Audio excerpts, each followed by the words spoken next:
presiding over the trial. And so we come to this day. It's a mixed bag.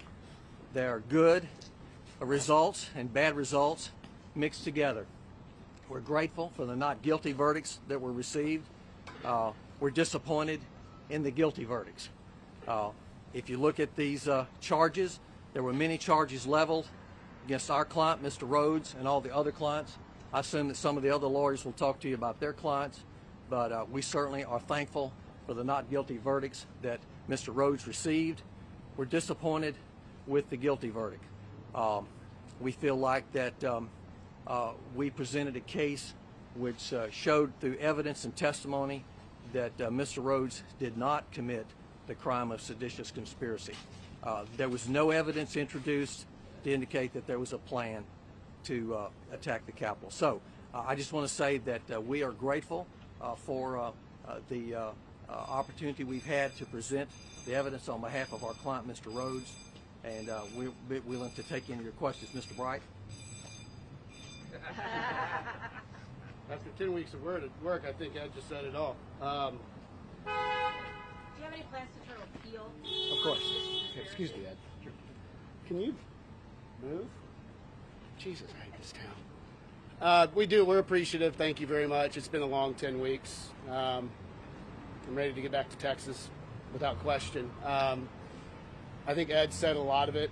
The government did a good job. They took us to task. Hopefully there were moments that we offered compelling evidence and testimony in this case regarding Mr. Rhodes specifically. It goes without question we're disappointed. Out of 25 total counts, there were 11 guilty verdicts, so that's, batting above the Mendoza line, certainly. So if anybody has specific questions, we'd be more than happy to answer them at this time. I cannot see you or hear you. Can you make yourself known? Not yet, we haven't, ma'am. I'm going to go meet with him. He's given me some handwritten notes of some things that he'd like done, and we're going to look into all of it and take the proper appellate steps as necessary. Are you planning to appeal the seditious conspiracy verdict? Of course. Yes, absolutely. Did you talk to the jury? No, they didn't want to talk. I think they've had enough after 10 weeks. They were given the option that if they desired, we would be able to come back and meet with them in person, and we were informed by the court administrator that they had chosen to go home, which I respect. Do you think they got a fair trial? They were concerned at the outset they couldn't get a fair trial here. Do you think the jury was fair? The process was fair? I think that's a question to be very careful about. Look, they were out for 3 full days on a 50-page jury charge.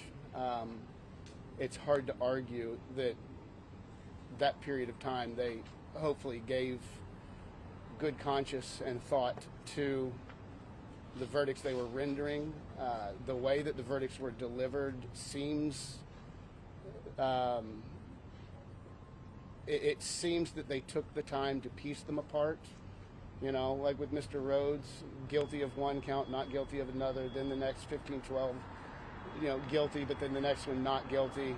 Obviously guilty on the aiding and abetting destruction of evidence. That we kind of anticipated that one based on some of the signal messages that were sent out. But I do believe that they gave us a fair trial. An argument we made early on, and I think Mr. Tarpley would agree with me, there is, in my belief, a likelihood that had this been tried in a different jurisdiction, the results could have substantively been different. That's not a choice that we get to make. We obviously applied for it. But I do believe that they gave us a fair trial. I want to say one thing about the prosecution. I know some other defense team members may disagree with me about this, but I have an amazing amount of respect for the level of intelligence and the hard work that I know that those 5 attorneys for the DOJ have and the hours that they put in. We'd get emails at 10:30, 11 at night, sometimes at 4:30 in the morning, and have to respond. So this has been a really tough 10 weeks. And I mean it sincerely when I want to say thank you to Judge Mehta. He really held us to task. He pushed us hard. He kept us on really narrow timelines. But I've been practicing for 27 years, state and federal. Mr. Tarpley's been practicing for over 40 years. And I think it's very reasonable to say that Judge Mehta is one of the most intelligent judges that I've ever practiced in front of in 27 years. I have absolute respect for him. The demeanor that he exhibited the entire proceedings, even during periods of time that you could tell that he was pissed or angry at some of the shenanigans that may have happened. And he would come back and just be cool as a cucumber and render proper rulings for the most part, I would agree. So an enormous amount of respect for him, and it's been a real pleasure practicing in front of Judge Mehta. I absolutely will stand by that. I'll have to say that when I first got in the case, as some of you may remember, I had pretty rough going for the first day or two from Judge Mehta, and I had to go back and meet with him, and he said, Mr. Tarpley, I've been kind of rough on you the first couple of days, but welcome to the case. And I said, thank you, Judge. And he's treated us with great respect, and we've argued our points. He hasn't agreed with us all the time, but he has agreed with us some, where we're grateful for those victories on evidentiary rulings, and certainly I think he's earned the respect of all the attorneys that participated in this case. And I agree with him. What do you think, if anything, it says for the next several seditious conspiracy trials that January 6th defendants face? I don't know. We'll be seeing you again in February, so we'll see about that. But I think there would have been a greater change in tenor and tone regarding the future prosecutions had there been not guilties on the sedition cases across the board. I think the return in this, even though we're not pleased with it, probably speaks to the fact that the DOJ is going to go full steam ahead in like fashion on all the others. Would you say that in a different jurisdiction the results would have been substantively different, or could have? I'm saying they could have been. Could have. An argument could definitely be made for that, yes. DC's a tough place to pull a jury for this case. So I mean, it just is. On that note, your client took the stand in his own defense. How do you think his representation of his own story affected the jury's perception of him? I wish I could have asked him that, honestly. I think that's a really difficult question to answer. I would like to think that the testimony he offered, waiving the Fifth Amendment and doing what he did, helped to humanize him from being the boogeyman that he's been painted as. Whether it had that net effect, and I don't know. I mean, I would like to think that it did. But as we said in opening, said in closing, the first day I met Mr. Rhodes on January 24th of this year, and I went and met with him in the holdover in Plano, Texas, there were two things that he told me as a condition of representing him that he was going to do. Never take a plea deal, and we could never keep him off the stand. So obviously we admonished him and went over his legal rights with him, but we knew from the get-go there was no way that we could keep him from taking the stand, and he's going to be willing to do that in future trials on behalf of other defendants as well. Yes, and we think he did a good job on the stand. He answered all the questions truthfully, and we were pleased with his testimony. He would testify in other trials that you call? Yeah, That's his intention. Yes, Do you absolutely. think as a result of this case that the former president should be indicted? Absolutely not. So I'm not. Of the 10 terabytes of evidence that we've had available to us in this trial, I can tell you that there is nothing in the body of evidence that we've been given or shown that would in any way be indicative of the ability to indict former President Trump for the January 6th events that we had on trial this week. Now, obviously, if other committees and the Jan 6 committee have information that we've not been given or made aware of, that certainly could change the calculus of that decision. But nothing that we've had at our disposal would indicate the ability to do that.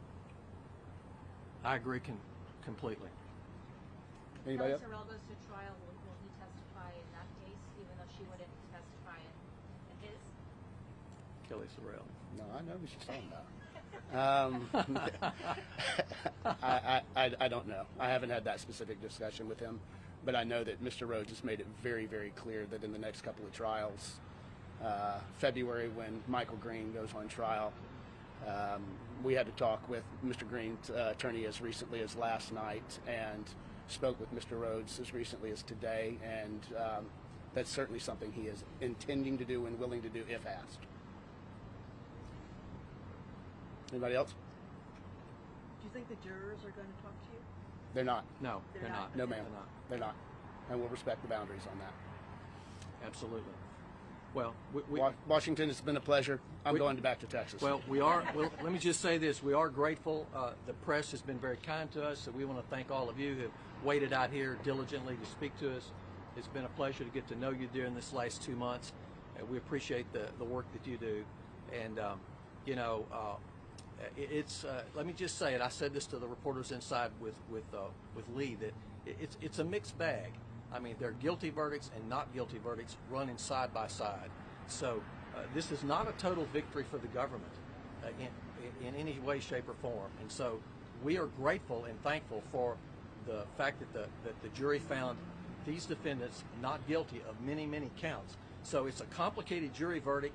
You're going to have to look through the charges and parse out the guilties and the not guilties. And that's something that lawyers and commentators will be doing in the days and weeks to come. But we are grateful for the work that we were able to do here. We're thankful to all those people that were praying for us and praying for the defendants. We know there were many people around the country that were concerned about this trial and thought that Y'all have a good day. that this was an overreaching by the government. And so for that, we're thankful for all the support that we had. Anything else? Thank you so much. Thank you. Are other people coming up? Stanley? Stanley's down there.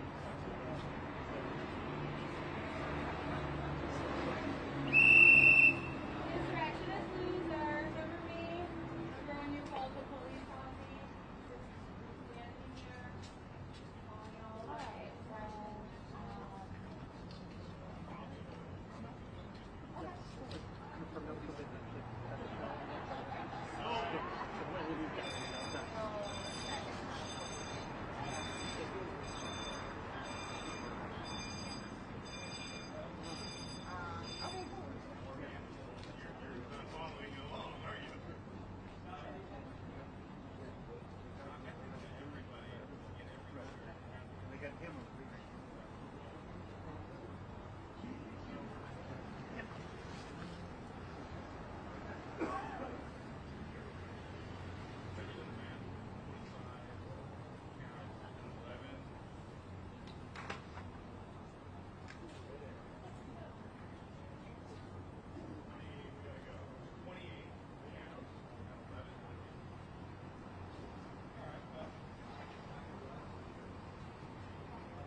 Next week he comes out.